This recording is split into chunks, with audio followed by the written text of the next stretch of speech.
इस समय हमारे साथ शीबा असलम फहमी है, जो देश की जानी मानी लेखिका हैं, पत्रकार हैं और पॉलिटिकल कमेंटेटर भी हैं। शीबा जी, आपका बहुत बहुत स्वागत है क्यू वाइब नेटवर्क पर। और अंजलि का जो हादसा हम पिछले हाँ, सॉरी मैम, उस समय सिग्नल का कुछ इशू हो गया था। तो जो सवाल है कि आज मानवता समाज में कहाँ है?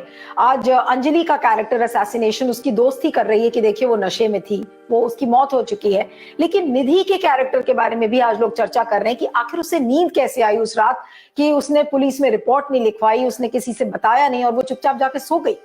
जी शीबा जी।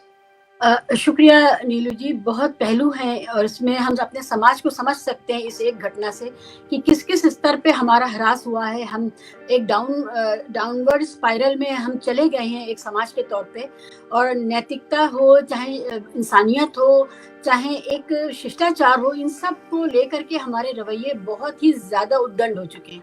जहाँ तक निधि का सवाल है, मुझे ये दोनों लड़कियां बहुत कम उम्र की लग रही हैं और जाहिर है जिंदगी में पहली बार इतनी भयानक कोई घटना से गुजरता है तो उसके पास उसके ऑप्शंस क्या क्या होने चाहिए ये बहुत विवेक से सोच नहीं पाता है उस समय इंसान, चाहे वो महिलाएं हो चाहे वो पुरुष हो।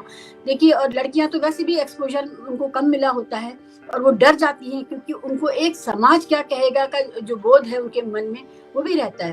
तो निधि को इतना तो बेनिफिट ऑफ डाउट देना चाहिए कि इतने भयानक हादसे को लेकर के वो सहज नहीं हो सकती थी। वो बिल्कुल किसी पत्रकार की तरह, वकील की तरह या सजग नागरिक की तरह काम नहीं कर सकती थी। सबसे पहला भय तो उसको अपने परिवार का ही रहा होगा कि घर वाले क्या कहेंगे। तुम एक ऐसी जगह इस समय में और ऐसी जगह में कैसे मौजूद थी रात के इस पहर में।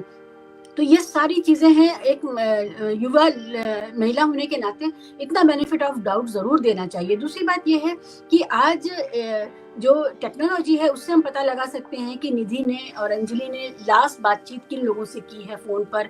निधि ने किसी को मैसेज किया है, किसको बताया है, किसी से शेयर किया है, और बहुत सारे तरीके हैं हमारे पास इन चीजों को पता करने के। लेकिन मेरा सवाल यही है कि हमारी गाड़ी में एक खाली पॉलिथीन भी नीचे फंस जाता है तो वो इतना असहज कर देता है कि हमें गाड़ी रोक करके चेक करना पड़ता है कि क्या चीज अटक गई है। पूरा इंसान का जिस्म अटक गया है। तो अगर उनसे हिट हो भी गया था उन लोगों से तो वो आगे हिट करने के बाद रुकते। जो एक नॉर्मल बिहेवियर है कि दो लड़कियों को आपने हिट किया है और उनको तो नहीं पता था कि वो नीचे फंस गई है, तो वो फर्स्ट एड के तौर पे रुक जाते। वो 5 मर्द थे, वो रुक जाते। अच्छा, वो नहीं रुके थे, डर भी गए थे या जो भी हुआ था उनके साथ, वो क्रिमिनल भी थे, एक पूरा मानव शरीर फंसा हुआ था, तो वो आगे बढ़ करके गाड़ी रोक लेते। अगर वो 10 मीटर के बाद गाड़ी रोक लेते तो सिर्फ चोटें ही मिलती। चलिए वो छोड़ के भाग जाते लेकिन रोक देते तो उसको फर्स्ट एड मिल जाती और वो उसकी जान बचाई जा सकती थी। ये जो 12 किलोमीटर है, ये समझ में नहीं आ रहा है कि एक पूरा मानव शरीर गाड़ी में नीचे अटका हुआ है और वो उसके जमीन से रगड़ खा करके वो इतना लहूलुहान और खत्म हो गया वो शरीर, और ये लोग चलाते रहे गाड़ी। ये किस तरह की नृशंसता है इस समाज में। और ये पूरे क्राइम कल्चर को जो हम लोग दिन रात टेलीविजन पर देख रहे हैं कि बढ़ावा दिया जा रहा है, बड़े बड़े धार्मिक पंडाल सजा करके आह्वान किया जा रहा है कि इतने लोगों को मारो, ये सब। तो ये पूरा हम एक समाज के तौर पे इतने असंवेदनशील और निष्ठुर हो चुके हैं, हमें फर्क ही नहीं पड़ता। हमें खून का लाल रंग विचलित नहीं करता, हमें चोटें विचलित नहीं करती, हमें ये एहसास नहीं होता कि हम किसी मानव, अपने जैसे मानव को इतना दर्द दे रहे